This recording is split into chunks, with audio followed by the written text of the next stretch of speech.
Hi guys. Let's see how to view desktop without minimizing windows in Windows 10 computer. First, search settings on search bar and select it. There you can see personalization and click it.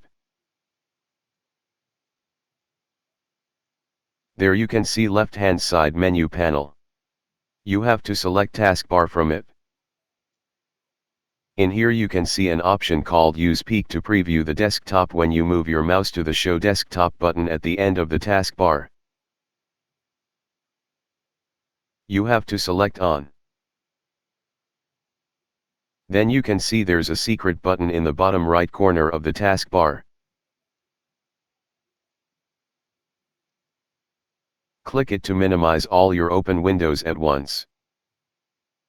Then click it again to bring them back.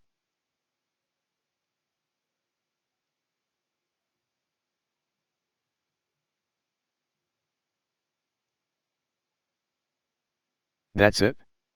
So if you enjoyed the video, please like, share and comment to the video and subscribe to my channel. Thank you.